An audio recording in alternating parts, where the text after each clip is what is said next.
ನಮಸ್ಕಾರ ಸ್ನೇಹಿತರೆ, ಭಕ್ತಿ ವೈಭವ ಯೂಟ್ಯೂಬ್ ಚಾನಲ್ಗೆ ತಮಗೆಲ್ಲರಿಗೂ ಸುಸ್ವಾಗತ. ಸ್ನೇಹಿತರೆ, ಇಂದಿನ ವಿಡಿಯೋದಲ್ಲಿ ನಾವು ಧನುರ್ಮಾಸದ ಬಗ್ಗೆ ಕೆಲವೊಂದಷ್ಟು ಮಾಹಿತಿಗಳನ್ನ ತಿಳ್ಕೊಳ್ಳೋಣ.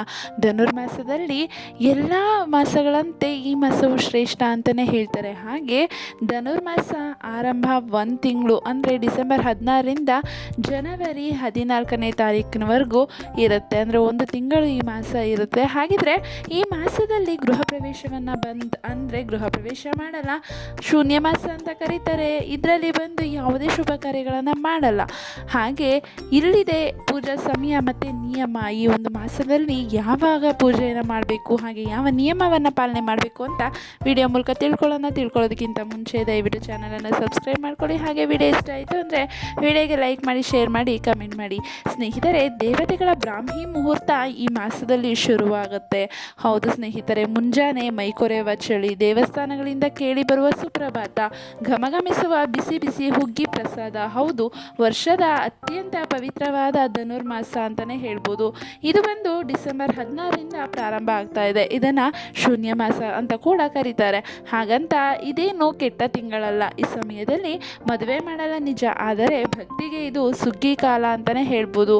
ಇದರ ಮಹತ್ವ ಮತ್ತು ವೈಜ್ಞಾನಿಕ ನೋಡೋದಾದರೆ ಅಂದರೆ ಡಿಸೆಂಬರ್ 16ನೇ ತಾರೀಕಿಂದ ಪವಿತ್ರವಾದ ಧನುರ್ಮಾಸ ಆರಂಭವಾಗುತ್ತಿದ್ದು ಜನವರಿ 14ರ ಮಕರ ಸಂಕ್ರಾಂತಿಯವರೆಗೆ ಈ ಮಾಸ ಇರುತ್ತೆ.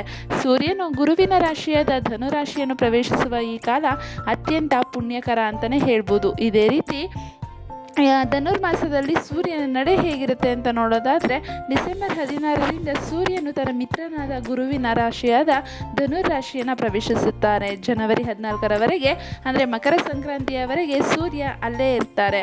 ಪುರಾಣಗಳ ಪ್ರಕಾರ ದಕ್ಷಿಣಾಯನಯವು ದೇವತೆಗಳಿಗೆ ರಾತ್ರಿ ಕಾಲ. ಈಗ ದಕ್ಷಿಣಾಯನ ಮುಗಿಯುತ್ತಾ ಬಂದಿದ್ದು ಸೂರ್ಯೋದಯಕ್ಕೆ ಅಂದರೆ ಉತ್ತರಾಯಣಕ್ಕೆ ಸಿದ್ಧತೆ ನಡೀತಾ ಇರುತ್ತೆ. ಅಂದರೆ ಧನುರ್ಮಾಸವು ದೇವತೆಗಳಿಗೆ ಬ್ರಾಹ್ಮಿ ಮುಹೂರ್ತ ಅಂದರೆ ಮುಂಜಾನೆ 4 ಗಂಟೆಯಿಂದ 6 ಗಂಟೆಯವರೆಗೆ ಇರುತ್ತೆ ಅಂತ ಹೇಳ್ತಿದ್ದಾರೆ. ಹಾಗೆ ನಾವು ಬ್ರಾಹ್ಮಿ ಮುಹೂರ್ತದಲ್ಲಿ ಎದ್ದರೆ ಹೇಗೆ ಮನಸ್ಸು ಫ್ರೆಶ್ ಆಗಿರುತ್ತೋ ಹಾಗೆ ಇಡೀ ತಿಂಗಳು ದೇವತೆಗಳು ಬಂದು ಲವಲವಿಕೆಯಿಂದ ಇರ್ತಾರಂತೆ. ಹಾಗಾಗಿ ಈ ಸಮಯದಲ್ಲಿ ಮಾಡಿದ ಪೂಜೆಗೆ 1000 ಪಟ್ಟು ಹೆಚ್ಚು ಫಲ ಸಿಗುತ್ತೆ ಅಂತಲೇ ಹೇಳ್ತಾರೆ. ಶೂನ್ಯ ಮಾಸ ಅಂತ ಯಾಕೆ ಕರೀತಾರೆ, ಹಾಗೆ ಮದುವೆ ಯಾಕಿಲ್ಲ ಅಂತ ನೋಡೋದಾದರೆ ತುಂಬ ಜನರಿಗೆ ಇದೊಂದು ತಪ್ಪು ಕಲ್ಪನೆ ಇದೆ. ಶೂನ್ಯ ಮಾಸ ಎಂದರೆ ಅಶುಭ ಅಲ್ಲ, ಅದು ಲೌಕಿಕಕ್ಕೆ ಶೂನ್ಯ, ಆಧ್ಯಾತ್ಮಕ್ಕೆ ಪೂರ್ಣ ಎಂದು ಅರ್ಥ. ಕಾರಣ ಏನು ಅಂತ ನೋಡೋದಾದರೆ ಈ ತಿಂಗಳು ಸೂರ್ಯನ ಶಕ್ತಿ ಸಂಪೂರ್ಣವಾಗಿ ಆಧ್ಯಾತ್ಮಿಕ ಚಿಂತನೆಗೆ ಮೀಸಲಾಗಿರುತ್ತದೆ. ಈ ಸಮಯದಲ್ಲಿ ನಾವು ಲೌಕಿಕ ವಿಷಯಗಳಾದ ಮದುವೆ, ಆಸ್ತಿ ಖರೀದಿ, ಹೊಸ ಬಿಸ್ನೆಸ್ಸು ಈ ಥರ ಏನಾದ್ರು ಗಮನ ಕೊಟ್ಟರೆ ಅದರಲ್ಲಿ ಯಶಸ್ಸು ಸಿಗೋದು ಕಷ್ಟ ಅಂತ ಅಷ್ಟೇನೆ. ಹಾಗೆ ಇನ್ನೊಂದಾದರೆ ಗರ್ಭಿಣಿಯರಿಗೆ ಮತ್ತು ಹೊಸ ದಂಪತಿಗಳಿಗೆ ವಿಪರೀತ ಚಳಿ ಒಳ್ಳೆಯದಲ್ಲ ಎಂಬ ವೈಜ್ಞಾನಿಕ ಕಾರಣಕ್ಕಾಗಿಯೂ ಕೂಡ ಹಿರಿಯರು ಈ ಮಾಸದಲ್ಲಿ ಮದುವೆಯನ್ನು ನಿಷೇಧ ಮಾಡ್ತಾರೆ. ನೋಡಿದ್ರಲ್ಲ ಸ್ನೇಹಿತರೆ, ಇದೊಂದೇ ಕಾರಣಕ್ಕೋಸ್ಕರ ಈ ಮಾಸದಲ್ಲಿ ಮದುವೆ ಮಾಡಲ್ಲ, ಶುಭ ಕಾರ್ಯಗಳು ಮಾಡಲ್ಲ.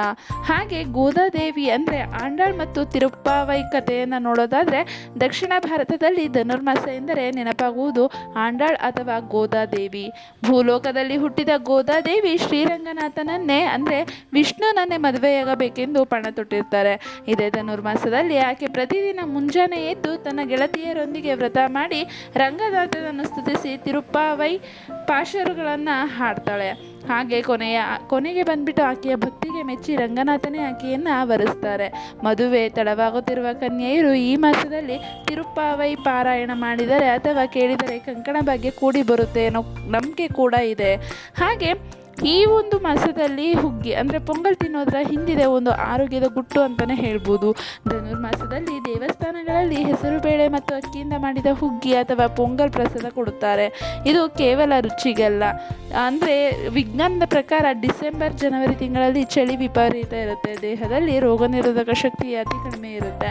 ಅದಕ್ಕೋಸ್ಕರ ಹುಗ್ಗಿಯಲ್ಲಿ ಬಳಸುವ ಕರಿಮೆಣಸು, ಜೀರಿಗೆ, ಶುಂಠಿ ಮತ್ತು ತುಪ್ಪ ದೇಹಕ್ಕೆ ಉಷ್ಣತೆಯನ್ನು ನೀಡುತ್ತೆ ಮತ್ತು ಕಫ ಶೀತ ಬರದಂತೆ ತಡೆಯುತ್ತೆ ಅಂತಲೇ. ಇದು ನಮ್ಮ ಪೂರ್ವಜರು ಮಾಡಿಕೊಟ್ಟ ಒಂದು ವಿಂಟರ್ ಡಯಟ್ ಅಂತಲೇ ಹೇಳ್ಬೋದು. ಹಾಗೆ ಧನುರ್ಮಾಸ ಎನ್ನುವುದು ಸೋಮಾರಿತನ ಬಿಟ್ಟು ಮುಂಜಾನೆ ಎದ್ದು ಪ್ರಕೃತಿಯ ಜೊತೆ ಬೆರೆಯುವ ಸಮಯ.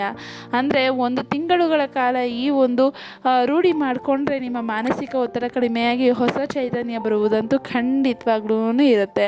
ಅದಕ್ಕೋಸ್ಕರ ಸ್ನೇಹಿತರೆ, ಧನುರ್ಮಾಸದಲ್ಲಿ ಶೂನ್ಯ ಮಾಸ ಅಂತ ಕರೀತಾರೆ. ಶೂನ್ಯ ಮಾಸದಲ್ಲಿ ಈ ಥರ ಸೂರ್ಯನ ಆಧ್ಯಾತ್ಮಿಕ ಕಡೆ ಹೋಗ್ತಾರಲ್ಲ, ಅದಕ್ಕೋಸ್ಕರ ಯಾವುದೇ ಶುಭ ಕಾರ್ಯವನ್ನು ಮಾಡೋದಿಲ್ಲ.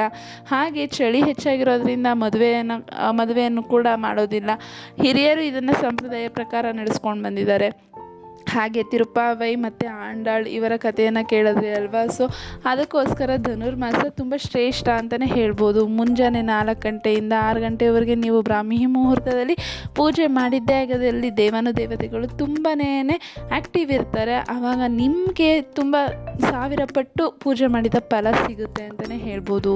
ಸ್ನೇಹಿತರೆ, ಈ ಒಂದು ಮಾಸ ನಿಮಗೆ ಒಳ್ಳೆಯದು ತರುತ್ತೆ ಅಂತಲೇ ಪೂಜೆ ಮಾಡಿ. ಹಾಗೆ ಈ ಒಂದು ಮಾಹಿತಿ ನಿಮಗೆ ಇಷ್ಟ ಆಗಿದೆ ಅಂತ ಅನ್ಕೊತೀನಿ. ವಿಡಿಯೋ ಇಷ್ಟ ಆಯಿತು ಅಂದರೆ ವಿಡಿಯೋಗೆ ಲೈಕ್ ಮಾಡಿ, ಶೇರ್ ಮಾಡಿ, ಕಮೆಂಟ್ ಮಾಡಿ. ಹಾಗೆ ದಯವಿಟ್ಟು ಚಾನಲನ್ನು ಸಬ್ಸ್ಕ್ರೈಬ್ ಮಾಡ್ಕೊಳ್ಳಿ. ವಿಡಿಯೋ ವೀಕ್ಷಿಸಿದ್ದಕ್ಕಾಗಿ ಧನ್ಯವಾದಗಳು.